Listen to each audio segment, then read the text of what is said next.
Hello dear students, good evening. आज हम लोग केमिस्ट्री के सॉल्यूशन चैप्टर का लेक्चर नंबर 2 देखने जा रहे हैं। ठीक है, लेक्चर नंबर 1 में हम लोग कंसंट्रेशन टर्म्स को समझे थे, जैसे mass by mass, volume by volume और मास बाय वॉल्यूम। आज हम लोग लेक्चर नंबर 2 में इसी के आगे कंटिन्यू करने जा रहे हैं, जिसमें हम लोग कुछ न्यूमेरिकल्स को देखेंगे, पहले mass by mass, mass by volume के ऊपर। ठीक है, उसके बाद हम लोग नया कंसंट्रेशन टर्म्स जैसे मोल फ्रैक्शन और मोलैरिटी को डिस्कस करेंगे। ठीक है, तो चलो स्टार्ट करते हैं।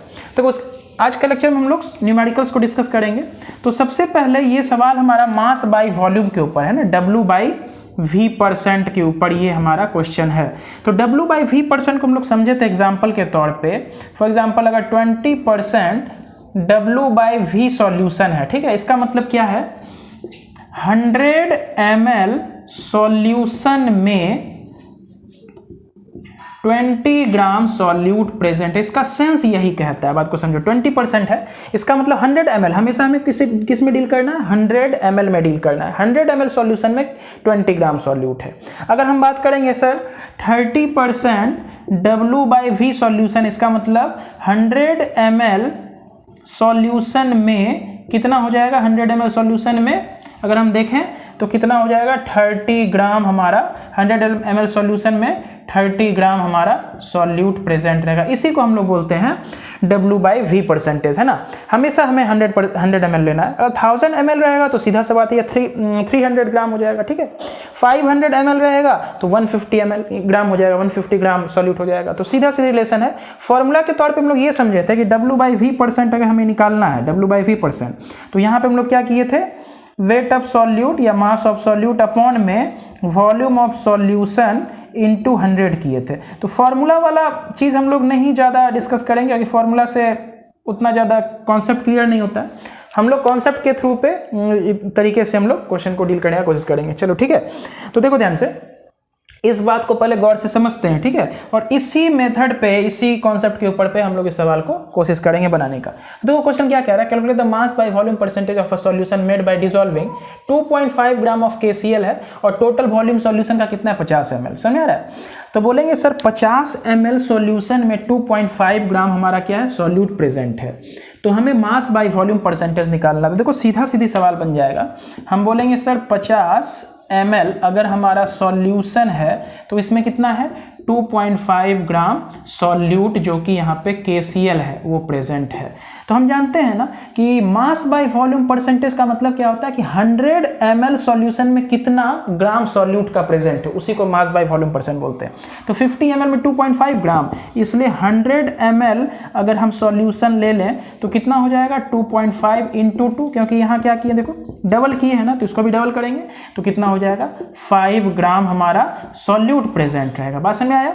50 ml में 2.5 ग्राम प्रेजेंट है सॉल्यूट, तो 100 ml में कितना हो जाएगा, 5 ग्राम।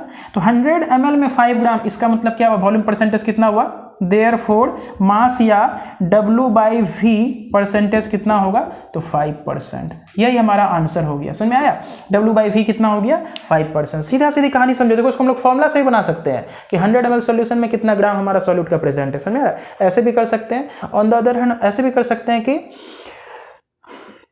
फॉर्मूला लगा के देखो, जैसे मेथड 2 हम लोग बनाना चाहेंगे। मेथड 2 क्या कहता है, W/V परसेंटेज यानी कि मास बाय वॉल्यूम परसेंट करना है, निकालना है हम लोग को। कितना ग्राम सॉल्यूट का दिया हुआ है, 2.5 ग्राम का दिया हुआ है।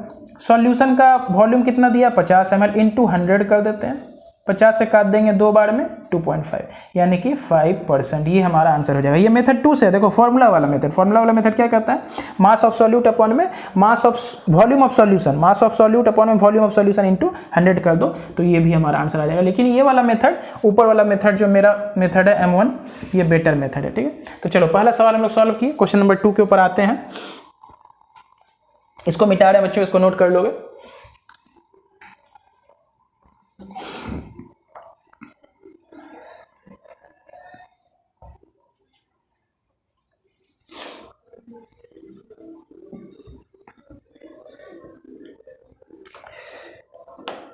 चलो यहां पे मेरे पास क्वेश्चन है, क्वेश्चन नंबर 2 है हमारे पास। कह रहा है 5 gram of sugar is dissolved in water to make 250 ml solution.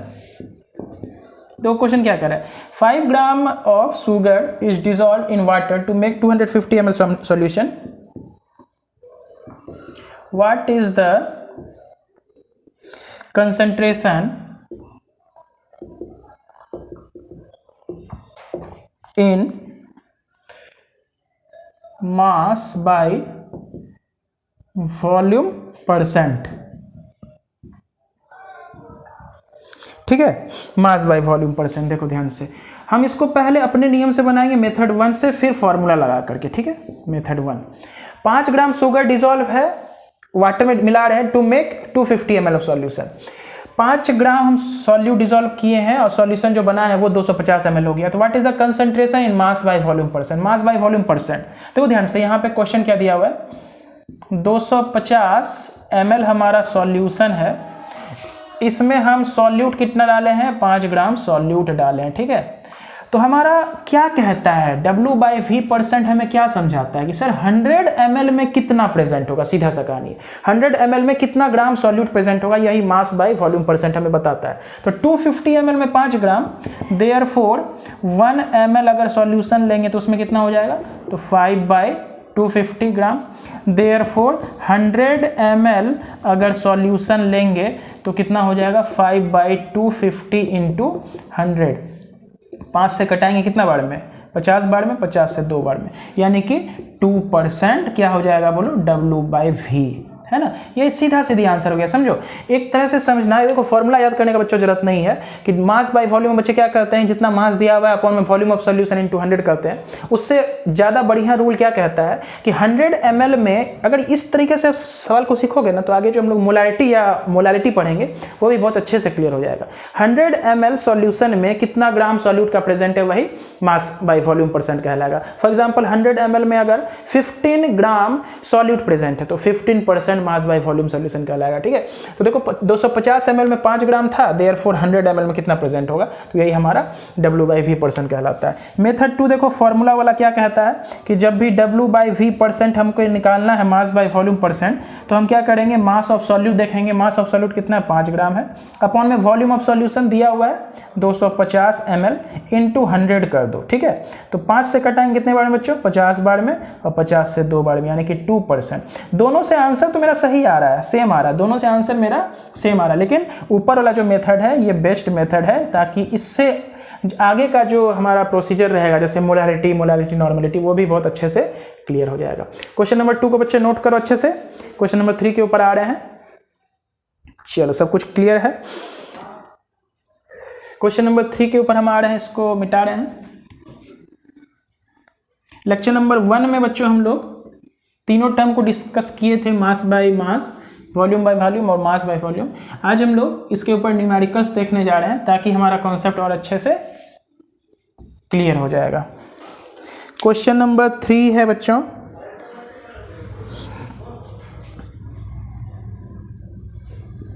What is the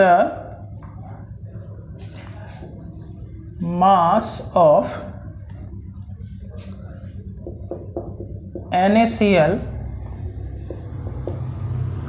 required to prepare 200 ml of 15% M/V NaCl solution।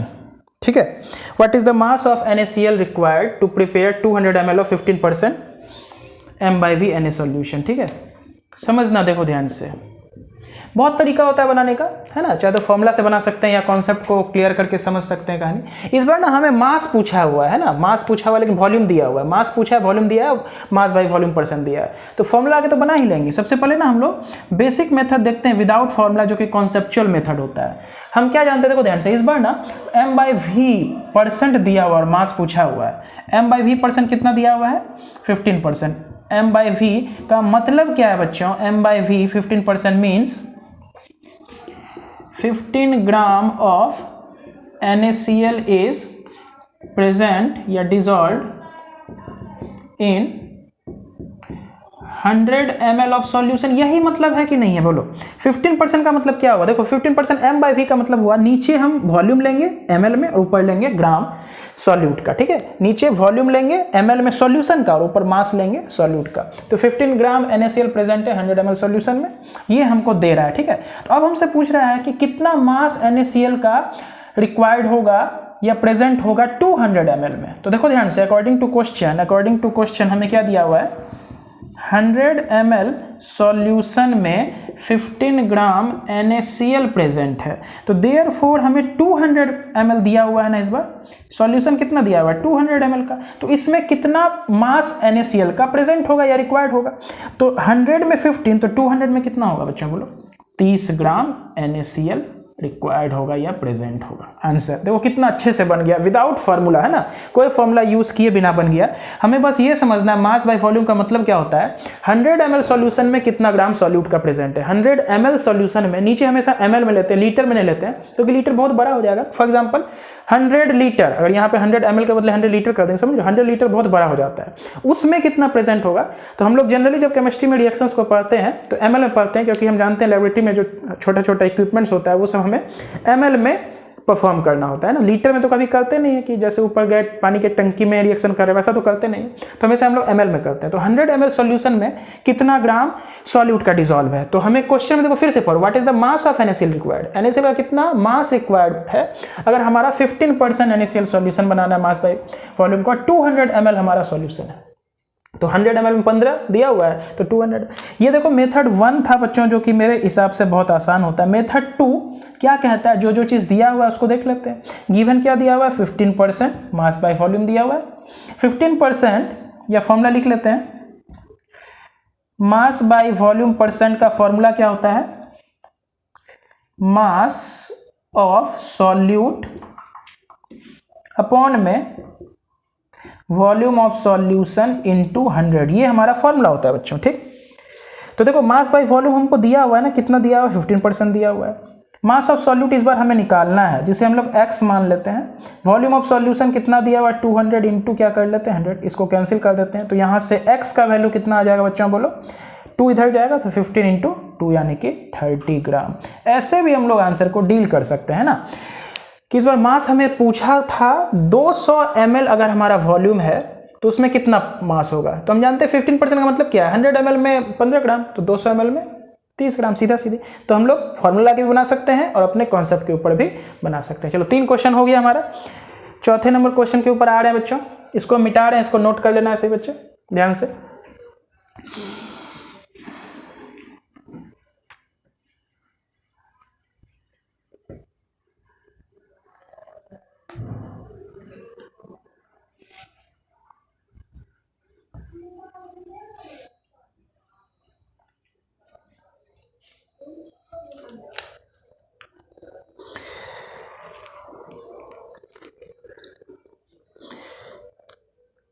चलो क्वेश्चन नंबर 4 के ऊपर आते हैं।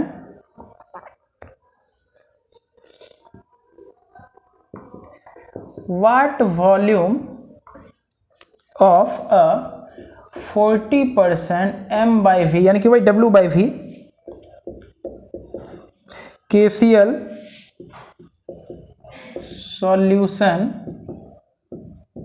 contains 70 gram of solute.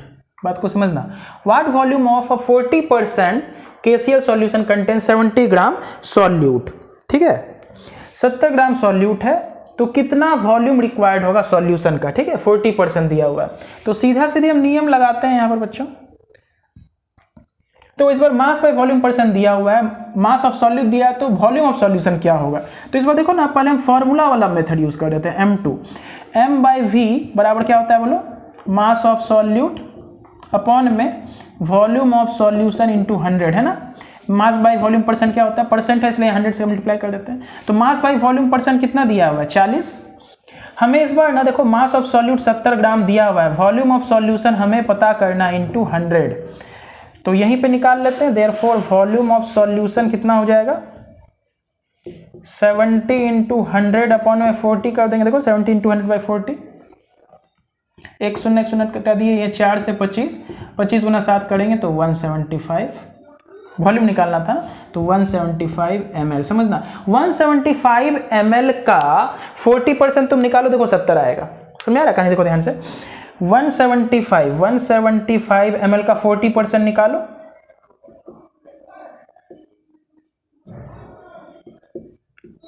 5 से 5 दिया 15, 5 7 यानी कि देखो 70 ग्राम। देखो ऐसे भी करके हम निकाल सकते हैं। देखो ये ना कोई फॉर्मूला नहीं होता, ये कॉन्सेप्ट है। 8 9 10 में जो हम लोग परसेंटेज पढ़ते थे उसी का कॉन्सेप्ट है। कितना वॉल्यूम हमें चाहिए, है ना, जिसका 70 ग्राम होगा, है ना, ये वॉल्यूम कितना होगा जिसका 40% 70 ग्राम आ रहा है। ऐसा समझ लो, नीचे वाला चीज हमें निकालना है, इसका 40% 70 आ रहा है, ठीक है, तो इसका 40% 70 आ रहा है, सीधा सा बात है। तो 175 जो हमारा आया था उसका 40% करके देखो, 175 का 40% वो 70 ग्राम आएगा। तो सीधा सीधी हम लोग ऐसे भी समझ सकते हैं, फॉर्मूला में भी ना कॉन्सेप्ट छुपा होता है, ठीक है। ये तो मेथड 1 हो गया हमारा। मेथड 2 देखो हम लोग इसके ऊपर कैसे बनाएंगे। मेथड 2 को इसको लिख लो बच्चों। हम मेथड 1 जो मेरा वाला मेथड है, यूनिटरी मेथड, कंसेप्चुअल मेथड, उसको देखते हैं वो कैसे बनाते हैं। Method 1, what volume of 40% KCl contain 70 gram solute, ठीक है। तो यानी कि देखो सबसे पहले ना 40% m/v का मतलब क्या हो गया, इसका मतलब हो गया 40 ग्राम KCl is present in 100 ml of solution, ठीक है।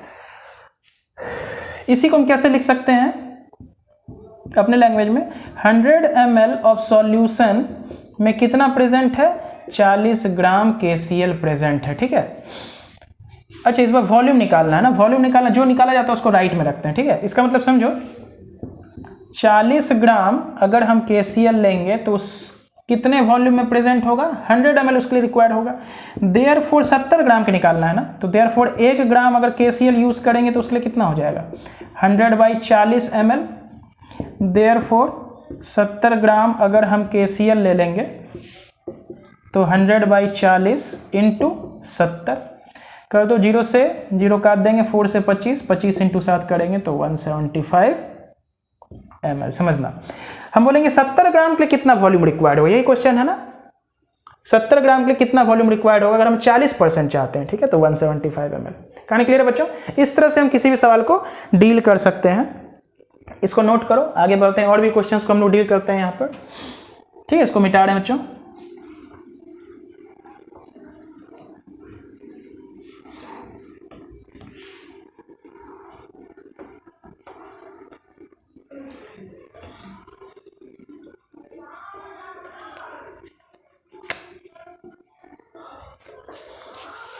चलो 5th क्वेश्चन के ऊपर आ रहे हैं हम लोग। क्वेश्चन कह रहा है 1.2 लीटर सॉल्यूशन है, ठीक है। ये हमें कंटेन कर रहा है, contains 67 gram of a solute.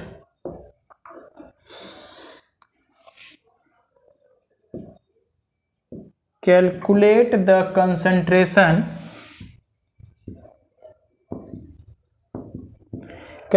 concentration in percentage m/v, ठीक है। देखो 1.2 लीटर सॉल्यूशन कंटेन कर रहा है 67 gram of solute. Calculate the concentration in percentage m/v, मतलब भाई 100 ml में कितना प्रेजेंट होगा, है ना। तो देखो ध्यान से, ये हमारे पास क्या दिया हुआ है, 1.2 लीटर अगर हमारा सॉल्यूशन, देखो हम अपने मेथड से बना रहे हैं ना, हमें 100 ml में कितना प्रेजेंट होता है, देखो तो 1.2 ml या 1.2 लीटर में हमारा कितना है, 67 ग्राम प्रेजेंट है सॉल्यूट का। 1.2 यानी कि 1200 ml हो गया ना। 1200 ml सॉल्यूशन अगर हमारे पास है तो 67 ग्राम सॉल्यूट उसमें डिजॉल्व है। तो देयरफॉर 100 ml में कितना हो जाएगा, तो यहीं से कर सकते हैं। 100 ml में निकालने के लिए क्या करेंगे, देखो बच्चों 100 ml में अगर निकालना है, 100 ml अगर सॉल्यूशन पे जाना है तो यहाँ से आने के लिए क्या किए होंगे, इंटू 1/12 किए होंगे ना। तो यहाँ से यहाँ जाने के लिए इंटू 1/12 कर देंगे, तो 67/12 निकालेंगे ना, वो ग्राम सॉल्यूट का प्रेजेंट होगा, ठीक है। तो जो जितना ग्राम होगा वही हमारा 100 ml में इतना ग्राम, इसका मतलब इतना ही परसेंट हो जाएगा। समझ में आता है ना। 100 ml में फॉर एग्जांपल 15 ग्राम, इसका मतलब 15%। 100 ml में अगर मान लो 20 ग्राम है तो 20%। ठीक, समझ में आ रहा है बात। तो 1200 ml में 67 ग्राम है, तो 100 ml में तो 12 से डिवाइड किए तो निकाल के देख लो। 12 से 12 पंचे 60 हो गया 7.0, 12 पंचे 60 हो गया 10.0, 12 9 जा 112, 12 7 84, 12 8 जा 96, 12 8 96, ठीक है 4। तो कितना हो जाएगा देखो ध्यान से बच्चों, 5.58% इसका आंसर हो जाएगा m/v। समझ में आया कहानी कि नहीं आया। ऐसा ही बना सकते हैं या सिंपली हमारा मेथड 2 से फॉर्मूला लगा करके। ठीक है, तो इसको नोट कर लो बच्चों, 5.58 इसका आंसर है, बिल्कुल उतना ही आंसर। ठीक है, तो चलो इसका हम लोग मेथड नंबर 2 देख लेते हैं।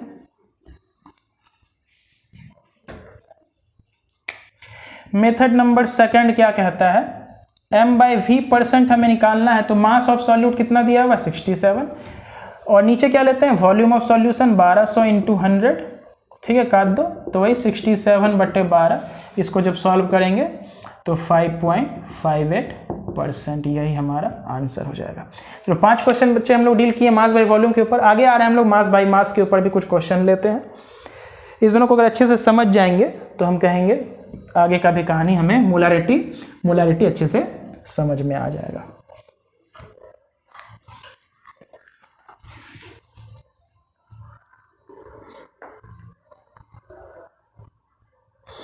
चलो नेक्स्ट क्वेश्चन के ऊपर आते हैं बच्चों।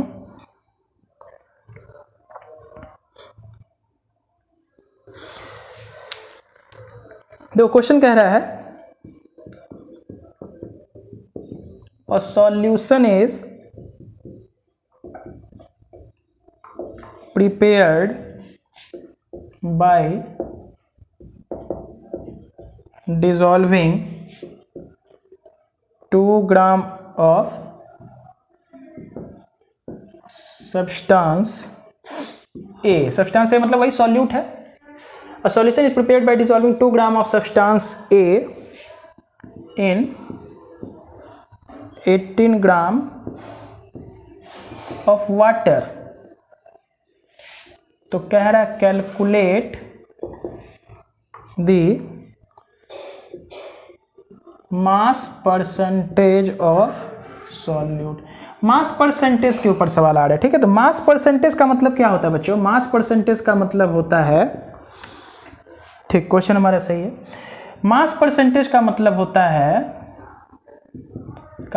है mass by mass percent, W by, इसी को हम लोग W/W के टर्म में समझते हैं, W/W%। W/W का मतलब क्या होता है, देखो ध्यान से, W/W का मतलब होता है ऊपर लेते हैं मास ऑफ सॉल्यूट, इसको हम लोग कैसे डिफाइन कर सकते हैं, ऊपर लेते हैं मास ऑफ सॉल्यूट और नीचे में भी मास लेते हैं, लेकिन मास ऑफ सॉल्यूशन लेते हैं इस बार बच्चों, समझो नीचे में हमेशा मास ऑफ सॉल्यूशन इंटू 100।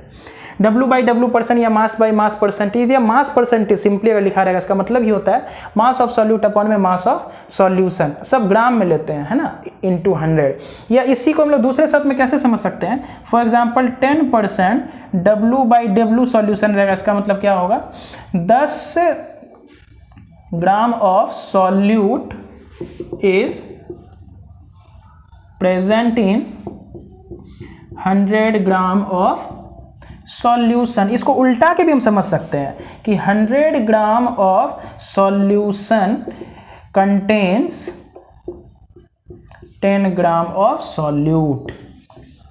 तो ध्यान से इसको एकदम नोट करके लिखना है यहाँ पे बच्चों, है ना, एकदम उल्टा के इसको समझो, इसका फीलिंग लेना है। 10% W/W का मतलब क्या होता है, 100 ग्राम सॉल्यूशन में कितना ग्राम हमारा सॉल्यूट का प्रेजेंट है। अगर 20% M/M रहता है, 20% W/W रहता है, इसका मतलब ये हुआ कि 100 ग्राम सॉल्यूशन में 20 ग्राम हमारा क्या है सॉल्यूट का प्रेजेंट, इसका मतलब 20%। सीधा सवाल, 100 ml में कितना परसेंट, तो वो मास बाई वॉल्यूम होता है, तो 100 ग्राम में कितना ग्राम है, तो वो मास बाई मास परसेंटेज कहलाता है। ठीक है, तो इस क्वेश्चन को देखो, यहाँ पे एक चीज और हम डील कर देते हैं, यहाँ पे जैसे mass of solute upon mass of solution है ना, इसको एक तरह से और हम बता देते हैं। जैसे W/W% का मतलब क्या होता है, mass of solute W solute upon में W solute plus W solvent into 100। इस बात को ध्यान रखोगे।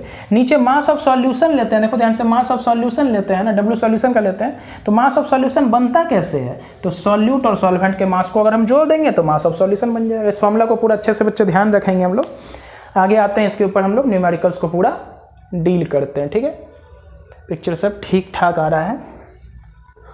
चलो बच्चों, ये सवाल को हम लोग करेंगे, इसको अच्छे से नोट कर लेना है, एक बार बढ़िया से लिख लिख के पढ़ाई करना है।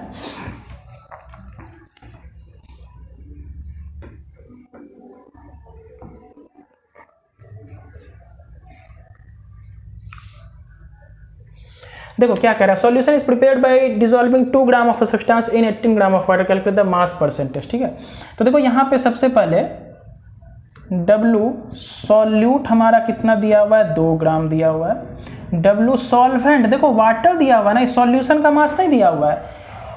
डिसॉल्विंग सॉल्यूशन जो प्रिपेयर हो रहा है 2 ग्राम सब्सटेंस ए को 18 ग्राम वाटर में मिला के बना रहे, तो 18 ग्राम वाटर किसका मास होगा, तो सॉल्वेंट का मास होगा।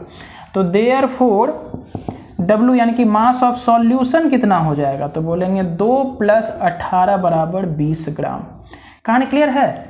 मास परसेंटेज निकालना है, यानी कि W/W निकालना है। तो मास परसेंटेज हमें क्या समझाता है, देखो इस क्वेश्चन में, यानी कि हम कह सकते हैं 20 gram of solution contains 2 gram of solute. ये क्वेश्चन हमारा कह रहा है ना, सॉल्यूशन में हमेशा देखते हैं ना, तो 18 ग्राम वाटर उसमें 2 ग्राम सॉल्यूट मिला दिए, तो क्या हो गया, 20 ग्राम सॉल्यूशन का हो गया। 18 ग्राम सॉल्वेंट में 2 ग्राम सॉल्यूट मिला दिए तो 20 ग्राम सॉल्यूशन। तो 20 ग्राम सॉल्यूशन में 2 ग्राम सॉल्यूट प्रेजेंट है, तो देयरफॉर हमें कितना में डील करना होता है, 100 ग्राम ऑफ सॉल्यूशन में। हमेशा 100 ग्राम ऑफ सॉल्यूशन में कितना हो जाएगा, 20 ग्राम में 2 है तो 100 ग्राम में 10 ग्राम ऑफ सॉल्यूट प्रेजेंट होगा।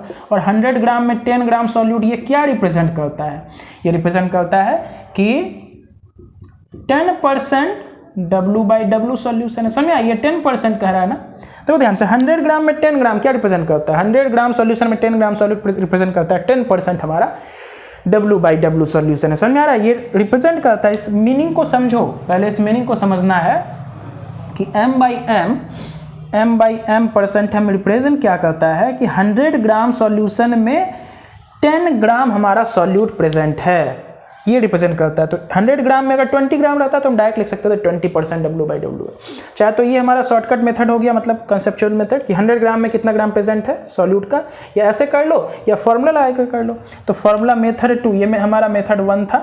मेथड 2 क्या कहता है कि W/W परसेंट अगर हमें निकालना है तो मास ऑफ सॉल्यूट कितना दिया हुआ है, 2 ग्राम, मास ऑफ सॉल्वेंट दिया हुआ 18 और 2 सॉल्यूट का हो गया, इंटू 100 कर लेते हैं, ये हो गया 20 से काटेंगे 5 तो 5 दूनी 10%। ऐसे भी आंसर आ जाएगा, या कहेंगे हम सिंपली इस तरह से सोच के भी बना सकते हैं कि M/M का मतलब क्या है कि 100 ग्राम अगर हमारा सॉल्यूशन है तो 100 ग्राम सॉल्यूशन में कितना हमारा मास ऑफ सॉल्यूट प्रेजेंट है। कहानी समझ में आ रहा है बच्चों। चलो इसको हम मिटा रहे हैं, नेक्स्ट क्वेश्चन लिखते हैं, इसको नोट कर लोगे।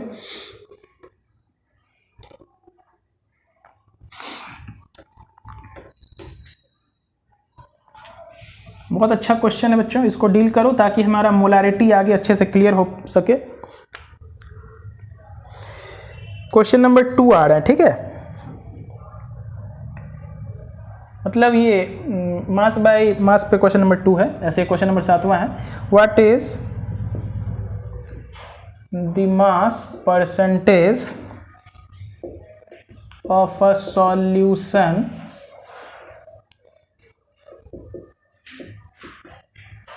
containing 30 gram of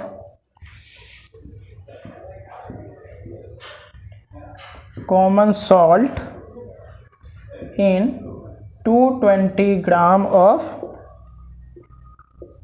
water। फिर से वही क्वेश्चन है हमारा, है ना, what is the mass percentage of a solution containing 30 gram of common salt in 200 gram of water, sorry 220 gram of water है। तो देखो यहाँ पे मास ऑफ सॉल्यूट हमें कितना दिया हुआ है, 30 ग्राम दिया हुआ है। मास ऑफ सॉल्वेंट है ना, मास ऑफ सॉल्वेंट हमारा कितना दिया हुआ है, 220 ग्राम दिया हुआ है। देयरफॉर यहाँ से हम W ऑफ सॉल्यूशन निकाल सकते हैं, जो कि W of solute plus W of solvent मिला करके होता है। 30 प्लस 220 यानी कि 250 ग्राम हमारा सॉल्यूशन हो गया। समझ आ रहा है? देखो 250 ग्राम सॉल्यूशन में 30 ग्राम हमारा सॉल्यूट प्रेजेंट है ना, तो हम कह सकते हैं कि चूँकि 250 ग्राम ऑफ सॉल्यूशन अगर मेरे पास है तो उसमें 30 ग्राम हमारा क्या प्रेजेंट है बच्चों? सॉल्यूट प्रेजेंट है। तो 250 ग्राम में 30 ग्राम है, तो देयरफॉर हमें 100 ग्राम में निकालना होता है ना। देयरफॉर 1 ग्राम में अगर हम निकाल लें 1 ग्राम ऑफ सॉल्यूशन है तो कितना हो जाएगा? 30/250 हो जाएगा। देयरफॉर 100 ग्राम ऑफ सॉल्यूशन में कितना हो जाएगा बोलो बच्चों? 30/250 इंटू 100। 50 से 2, 50 से कटाएंगे 5 बार में, 5 से 6 यानी कि 12% हमारा आंसर हो जाएगा। देखो कितना आसानी से बन जाता है बच्चों। इसका ना फील लो कि मास बाय मास का मतलब क्या है कि 100 ग्राम सॉल्यूशन में कितना ग्राम सॉल्यूट प्रेजेंट है।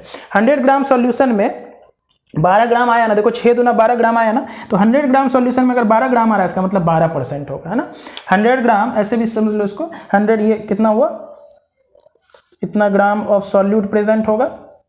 तो यहाँ पे 12 ग्राम सॉल्यूट प्रेजेंट है ना, 12 ग्राम सॉल्यूट। तो 100 ग्राम में 12 ग्राम सॉल्यूट, इसका मतलब इसका W/W% कितना हो जाएगा? तो बोलेंगे सर 12%। समझ आया?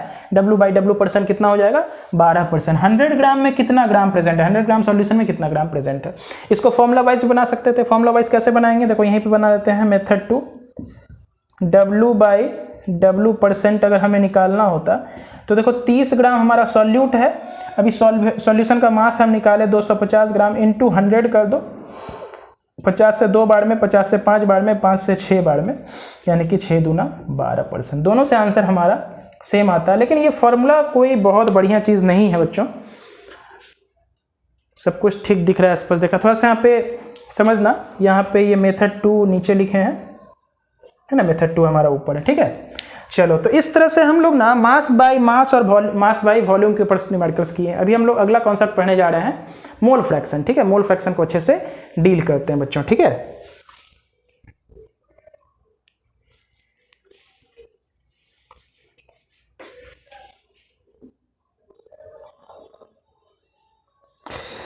चलो बच्चों, तो हमारा न्यूमेरिकल्स पोर्शन अभी समाप्त हुआ फिलहाल के लिए। अब हम नेक्स्ट कंसंट्रेशन टर्म्स के ऊपर आ रहे हैं, जैसे हम लोग मोल फ्रैक्शन बोलते हैं। क्या बोलते हैं? Mole fraction. ठीक है, इसके बाद हम लोग मोलारिटी, इसके बाद वाला अभी हमारा कंसंट्रेशन टर्म्स चल रहा है। तो चौथा कंसंट्रेशन टर्म जो कि हम इसको बोलते हैं मोल फ्रैक्शन, जिससे हम लोग एक्स से डिनोट करते हैं। इसको काई बोलते हैं ना, काई बोलते हैं, और लिखते हैं एक्स से। ठीक है, इस प्रकार के सिंबल से लिखते हैं। तो मोल फ्रैक्शन का मतलब क्या हुआ? देखो ध्यान से,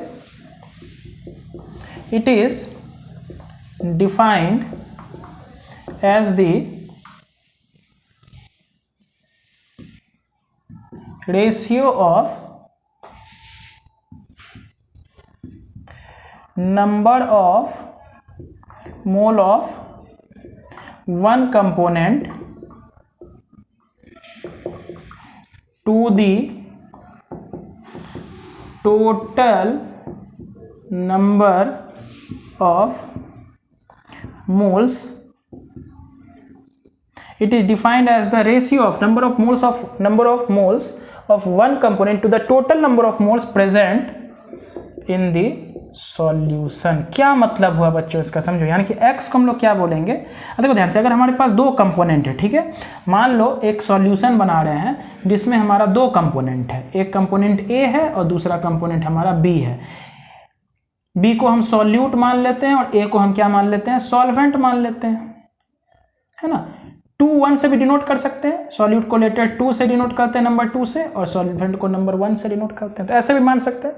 तो मान लेते हैं यहाँ पे हमारे पास 2 कंपोनेंट है। ठीक है, तो मोल फ्रैक्शन अगर हमें ए का निकालना है बच्चों, समझो, मोल फ्रैक्शन किसका निकालना? ए का। तो क्या होगा? Number of moles of that component A upon में total number of moles present in the solution, यानी कि Na प्लस Nb। यही मोल फ्रैक्शन का डेफिनेशन है। ठीक, मोल फ्रैक्शन को हम लोग x से अगर डिनोट कर रहे हैं, जिसको हम लोग काई पढ़ते हैं, तो मोल फ्रैक्शन किसी भी कंपोनेंट का, ये एक रेशियो है किसका? देखो, to the number of mole of one component, है ना, जिस कंपोनेंट का हमको मोल फ्रैक्शन निकालना है, अपॉन में total number of moles of all the components present in the solution, है ना। यानी कि नीचे में हम लोग डिनोमिनेटर में क्या लेते हैं? जितना भी कंपोनेंट प्रेजेंट है, सभी का नंबर ऑफ मोल्स का समेशन सम, ऊपर में जिसका निकालना वो। उसी प्रकार अगर हमें एक्स बी निकालना है तो यहाँ पे number of moles of B हो जाएगा अपॉन में Na प्लस Nb हो जाएगा बच्चों, ठीक है। देखो ध्यान से इस बात को, ठीक। अगर ये देखा जाए यहाँ पर ऊपर भी नंबर ऑफ मोल है, नीचे भी नंबर ऑफ मोल है, यानी कि ये कैसा होगा, यूनिटलेस होगा, इसका कोई यूनिट नहीं होगा। समझ में आ रहा है? जैसे पिछले हम लोग पढ़े थे ग्राम पर क्या कहते हैं, ग्राम उसका यूनिट था, या ग्राम पर ml, या मोलारिटी पढ़ेंगे तो N/V यानी कि number of mole per unit litre उसका यूनिट होगा। तो यहाँ पे इसका कोई यूनिट नहीं होता है ना, क्योंकि ऊपर भी मोल है नीचे भी मोल है, तो कट जाएगा मोल बाई मोल, तो यूनिटलेस होता है, ठीक है। तो देखो ध्यान से, यहाँ से एक चीज़ हमें पता चल रहा है कि अगर हम दोनों के मोल फ्रैक्शन को जोड़ दें, XA प्लस XB को अगर हम जोड़ दें तो क्या हो जाएगा बच्चों, Na अपॉन में Na प्लस NB अपॉन, और यहाँ पे NB अपॉन में Na प्लस NB। अगर हम एलसीएम ले लें यहाँ से तो नीचे क्या हो जाएगा, Na प्लस NB, और ऊपर भी क्या हो जाएगा, Na प्लस NB। दोनों हमारा कैंसिल हो जाएगा, कैंसिल हो क्या होगा 1। यानी कि यहाँ से हमें एक बात पता चला कि मोल फ्रैक्शन अगर हम सभी कंपोनेंट का आपस में ऐड कर दे तो कितना आएगा 1।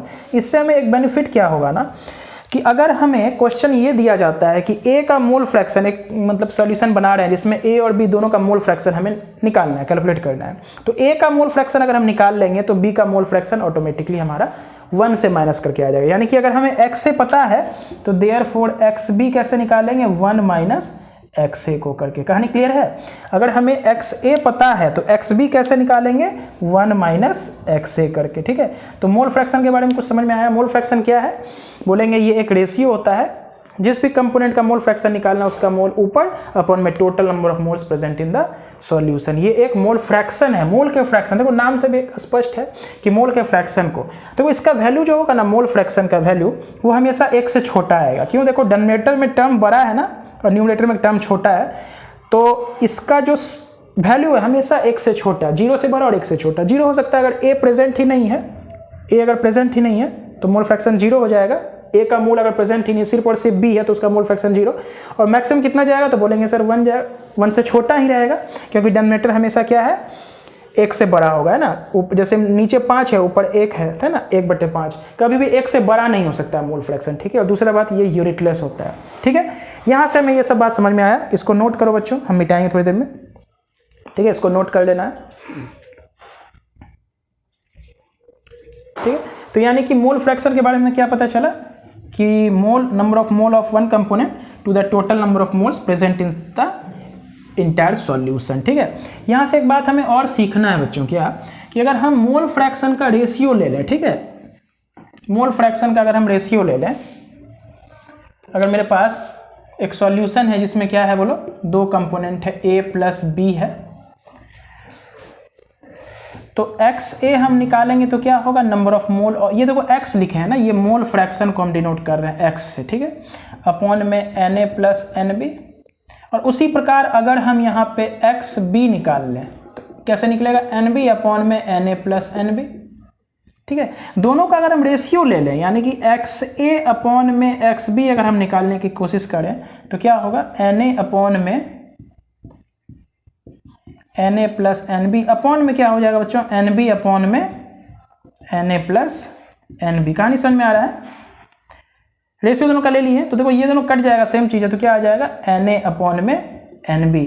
यानी कि यहाँ से एक बात हमें पता चला कि mole fraction of 2 components is equal to the number of moles of, is equal to the ratio of number of moles of 2 components. यानी कि मोल फ्रैक्शन ऑफ 2 कंपोनेंट, देखो ये मोल फ्रैक्शन ले रहे हैं, एक्स ए अपॉन में x B, इसे देखो यहाँ कंफ्यूजन ना करना बच्चों, ये एक्स लिखें और इधर वाला एन लिखें, एन मतलब नंबर ऑफ मोल, है ना, ये क्या लिखें, number of mole of A by B. समझ में आ रहा है कहानी? यानी कि 2 कंपोनेंट का मोल फ्रैक्शन का अगर हम रेशियो निकालें तो number of moles of A upon में number of moles of B आ जाएगा। इस सब चीज को हम लोग यूज करेंगे जब हम लोग क्या बनाएंगे, न्यूमेरिकल सॉल्व करेंगे तब, ठीक है।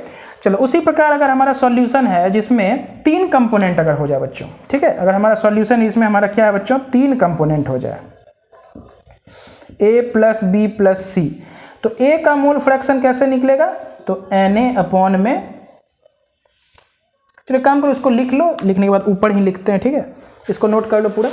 तो मोल फ्रैक्शन का अगर हम रेशियो निकालें तो डायरेक्टली किसके बराबर आ जाता है, नंबर ऑफ मोल्स रेशियो के बराबर number of moles of that component Na/Nb, है ना, सिंपल सा। ये बहुत हेल्प करता है जब हम न्यूमेरिकल को सॉल्व करते हैं, ठीक है।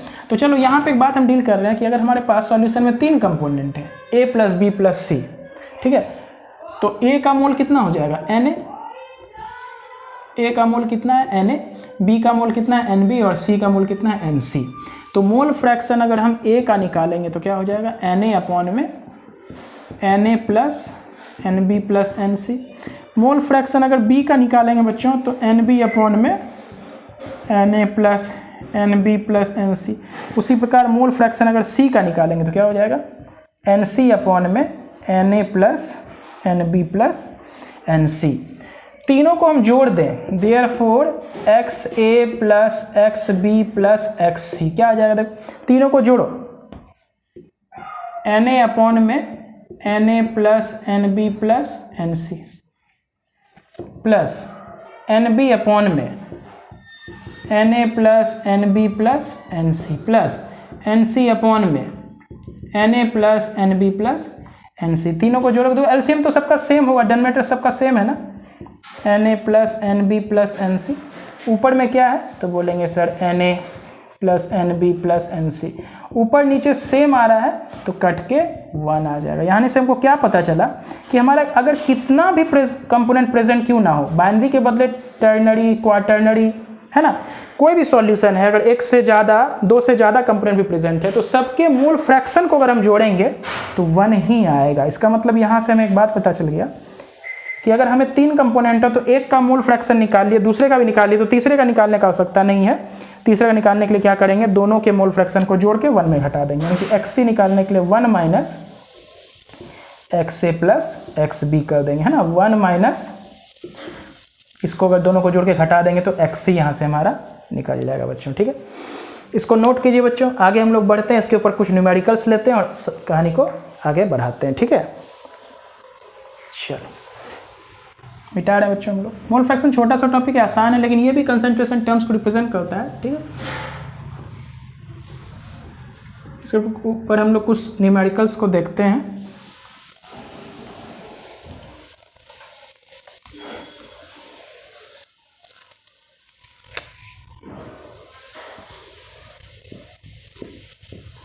Find the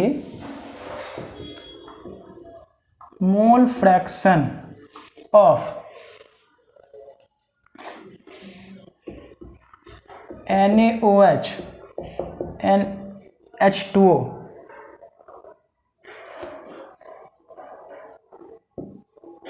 in an aqueous solution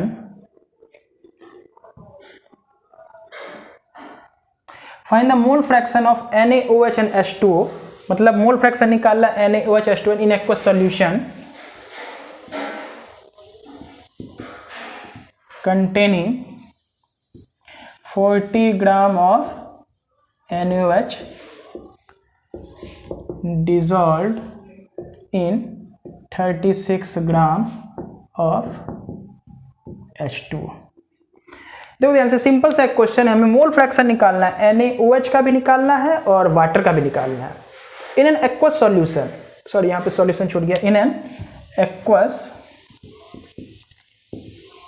solution containing 40 gram of NaOH dissolve in 36 gram of water. तो ध्यान से सवालों को कैसे डील करेंगे, धीरे धीरे पहले सवाल को हम लोग बेसिक मेथड सीखते हैं, फिर धीरे धीरे आगे बढ़ेंगे। तो यहाँ पे देखो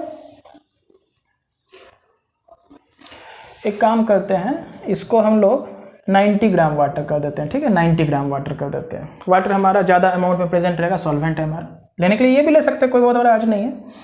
तो चलो यहाँ पे ना हम लोग को क्या दिया हुआ, देखो मास ऑफ NaOH दिया हुआ है, मास ऑफ NaOH दिया कितना 40 ग्राम, ठीक है। W ऑफ H2O दिया हुआ है कितना 90 ग्राम दिया हुआ है, ठीक। मोल फ्रैक्शन का फॉर्मूला क्या होता है बच्चों, मोल फ्रैक्शन जैसे मान लो NaOH का मोल फ्रैक्शन निकालेंगे तो क्या करेंगे, number of moles of NaOH upon में number of moles of NaOH plus number of moles of H2O करेंगे। ये हमारा फॉर्मूला होता है ना बच्चों, बोलो। तो इसी चीज़ को हमको निकालना पड़ेगा, यानी कि मास दिया हो तो सबसे पहले हम लोग नंबर ऑफ मोल्स निकाल लेते हैं। Therefore number of moles of NaOH कितना हो जाएगा, तो given mass by molar mass. NaOH का मोलर मास कैसे निकालते हैं, 40 कैसे आया, तो सोडियम का मास हो जाता है 23, ऑक्सीजन का 16 और हाइड्रोजन का 1, सबको जोड़ोगे तो 40 होता है, तो 40/40 करके कितना आया 1, यानी कि NaOH का मोल कितना प्रेजेंट है 1। उसी प्रकार नंबर ऑफ मोल्स अगर वाटर का निकालें तो गिवन मास कितना है 90 ग्राम है, अपॉन में मोलर मास 18 होता है। 18 कैसे निकालते हैं, तो 2 हाइड्रोजन है, एक का मास हो जाएगा 1 मोलर मास और ऑक्सीजन का 16, इसको कटाओगे तो 5 आएगा। समझ में आया, तो 5 मोल्स हमारा H2O का प्रेजेंट है, 1 मोल हमारा NaOH का प्रेजेंट है। देयरफॉर X ऑफ NaOH निकालना है, तो number of moles of NaOH upon में number of moles of NaOH plus number of moles of H2। तो number of moles of NaOH कितना दिया है बच्चों, 1 दिया हुआ है, अपॉन में 1 + 5 यानी कितना हो जाएगा 1/6। मोल फ्रैक्शन 1/6, ये हमेशा एक से छोटा आता है ना। तो देयरफॉर मोल फ्रैक्शन ऑफ अगर वाटर निकालना है तो हमारे पास फॉर्मूला ऐसे लगा सकते हैं कि मोल ऑफ H2O अपॉन में mole of H2O plus mole of NaOH, ऐसे करके बना सकते हैं, लेकिन बाद में समझेंगे ऐसे करने की आवश्यकता नहीं है। तो मोल ऑफ ये कितना दिया हुआ वाटर का 5 दिया हुआ है, अपॉन में number of moles of water 5 plus है, यानी कि 5/6 आया। बोलेंगे देखो दोनों का अलग अलग मोल फ्रैक्शन निकाल सकते थे, लेकिन हम बोलेंगे ना मोल फ्रैक्शन ऑफ वाटर निकालने का हमें कोई ज़रूरत नहीं था, ये direct 1 minus mole fraction of NaOH हम लोग कर सकते थे। तो 1 - 1/6 = 5/6 हमारा आंसर आ सकता था। ठीक है, तो बोलेंगे क्योंकि दोनों को जोड़ने पे 1 आना चाहिए, दोनों का मोल फ्रैक्शन जोड़ने पे 1 आना चाहिए हमेशा, है ना, दोनों को जोड़ने पे 1 आना चाहिए, तो एक का निकल गया तो अगले का 5/6 हो जाएगा। ठीक है बच्चों, कहानी समझ में आ रहा है। तो बोलेंगे इस प्रकार से हम लोग मोल फ्रैक्शन निकाल सकते हैं। आगे हम लोग और एक सवाल को देखते हैं, अच्छा सवाल है। ठीक है, मोल फ्रैक्शन के ऊपर मोल फ्रैक्शन सीख लेंगे, फिर हम लोग नेक्स्ट लेक्चर में मोलारिटी और मोलालिटी को डिस्कस करेंगे। ठीक है, उसके बाद वाले लेक्चर में फिर हम लोग नॉर्मेलिटी और पार्ट्स पर मिलियन को समझेंगे। ठीक है, बहुत ज़्यादा डिटेलिंग में, मतलब एक ही लेक्चर में सब कुछ नहीं पढ़ेंगे, नहीं तो कहानी उतना ज़्यादा समझ में नहीं आता है बच्चों।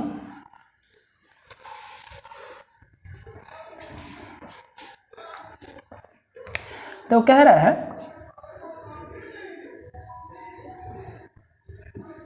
if a solution is 46% W/W, देखो ध्यान से, बहुत अच्छा क्वेश्चन बना रहा है। ठीक है, if a solution is 46, कैसे करते हैं,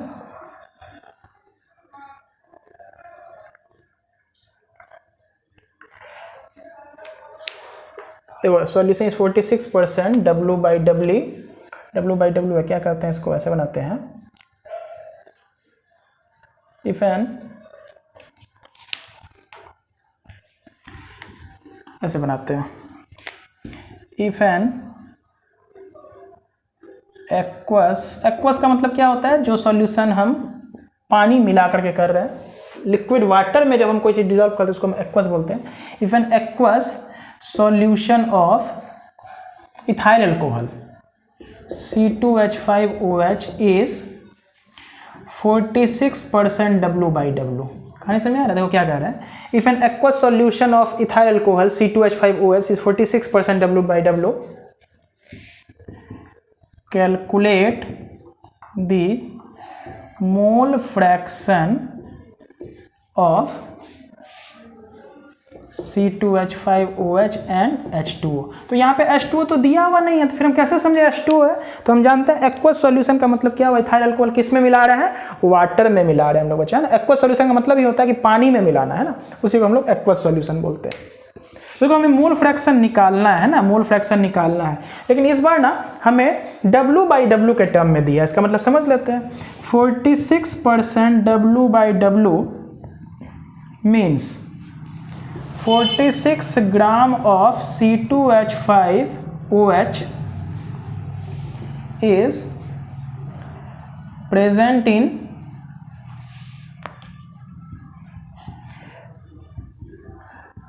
100 ग्राम ऑफ सॉल्यूशन। यही मतलब हुआ ना बच्चों, 46% W/W, वो भी कौन सा W/W किसका है, C2H5OH का है ना, तो means 46 gram C2H5 present in 100 gram of solution. तो यहाँ से एक चीज़ हम लोग कैलकुलेट कर सकते हैं कि WC2H5OH का कितना हो गया 46 ग्राम। तो देयरफॉर W वाटर का मास ऑफ वाटर कितना, सॉल्वेंट, वाटर क्या है हमारा यहाँ पे बच्चों, बोलो सॉल्वेंट है। तो सॉल्वेंट का मास हम लोग कैसे निकालते हैं, हम लोग जानते हैं सॉल्वेंट का मास कैसे निकालते हैं। मास ऑफ सॉल्यूशन 100 है, उसमें सॉल्यूट का मास, ये C2H5OH क्या है, सॉल्यूट है ना। तो सॉल्वेंट का मास निकालने के लिए सॉल्यूशन का मास 100 ग्राम है, उसमें 46 ग्राम घटा देते हैं, कितना हो जाएगा 54 ग्राम। 54 ग्राम हमारा वाटर का मास आ गया। तो मोल फ्रैक्शन निकालने के लिए हम लोग क्या निकालेंगे, सबसे पहले मोल निकालेंगे C2H5OH का। तो गिवन मास कितना 46 अपॉन में मोलर मास कितना हो जाएगा। तो देखो 2 कार्बन है ना, तो 2 कार्बन का 2 गुना 12, ठीक है, प्लस हाइड्रोजन कितना 6 है, प्लस ऑक्सीजन का 16। हाइड्रोजन 6 है तो 6 कम 6 हो जाएगा, प्लस कितना, तो 24 36 और 16 46, यानी कि 46/46 कट के 1 आएगा, है ना। तो मोल C2H5 का OH का कितना आया 1 आया। उसी प्रकार नंबर ऑफ मोल्स वाटर का कितना हो जाएगा, तो गिवन मास अपॉन में मोलर मास 3 आएगा। एक बार दोनों का मोल अगर हमें प्रेजेंट पता चल गया तो हम बोलेंगे मोल फ्रैक्शन निकाल सकते हैं। इतना नोट करो बच्चों, इतना नोट कर लो, इसके बाद हम लोग आगे लिखते हैं। तो अगर हम बोलेंगे दोनों का अगर हमें मोल प्रेजेंट पता चल गया है, कितना मोल प्रेजेंट है दोनों का, तो यानी कि एक इसका आ रहा है 3 वाटर का आ रहा है ना, तो मोल फ्रैक्शन हम लोग निकाल सकते हैं। इसके बाद इसको मिटा देते हैं बच्चों ताकि जगह हो जाए हमारे पास। तो मोल फ्रैक्शन किसका निकालना है, C2H5OH का, वो कितना हो जाएगा, number of moles of C2H5OH upon में number of moles of C2H5OH plus number of moles of water.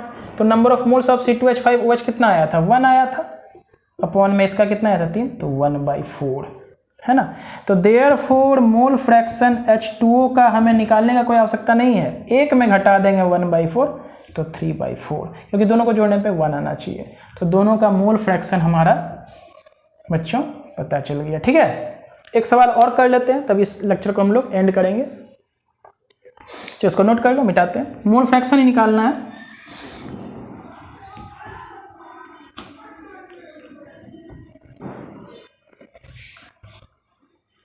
If an aqueous solution of CaCO3 is 10% W/W,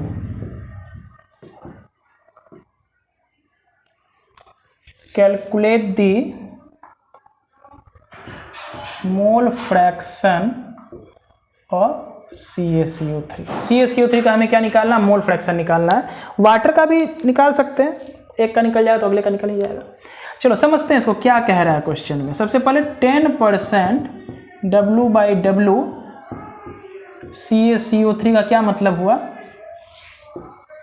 means 10 gram of CaCO3 calcium carbonate is present in 100 gram of solution, ठीक है, 100 ग्राम solution में present है। तो यानी कि हम लोग यहाँ पे लिख सकते हैं W ऑफ CaCO3 कितना हो जाए 10 ग्राम, W सॉल्यूशन का कितना हो गया, तो 100 ग्राम। देयरफॉर W सॉल्वेंट जो कि हमारा वाटर होता है कितना हो जाएगा, तो 100 में से 10 घटा देंगे तो 90 ग्राम। कहानी क्लियर है। तो मास ऑफ सॉल्यूट हमको पता चल गया, मास ऑफ सॉल्वेंट पता चल गया। Therefore number of moles of CaCO3 निकाल लें। तो गिवन मास कितना दिया हुआ CaCO3 का, बोलो 10, और मोलर मास 100 होता है CaCO3 का। करके देख लेते हैं कैसे। कैल्शियम का 40 होता है, कार्बन का मोलर मास 12 होता है, प्लस 3 × 16 होता है ऑक्सीजन का, 48 और 12 60 और 40 100, तो कट के कितना आएगा 1/10 CaCO3 का मोल्स आया, ठीक है। उसी प्रकार नंबर ऑफ मोल्स वाटर का अगर हम निकालेंगे तो गिवन मास है 90, अपॉन में 18 करेंगे तो कितना हो जाएगा 5 मोल हो जाएगा, ठीक है। दोनों का मोल्स हमारा पता चल गया ना, मास बाय मोलर मास करके हमारा दोनों का मोल्स प्रेजेंट पता चल गया है। तो इसलिए हम लोग मोल फ्रैक्शन निकाल सकते हैं। इतना नोट कर लो बच्चों, 1/10 आया, 0.1 इसका आया, 5 उसका आया, ठीक है। तो चलो यानी कि मोल फ्रैक्शन हम CaCO3 का निकाल लेते हैं।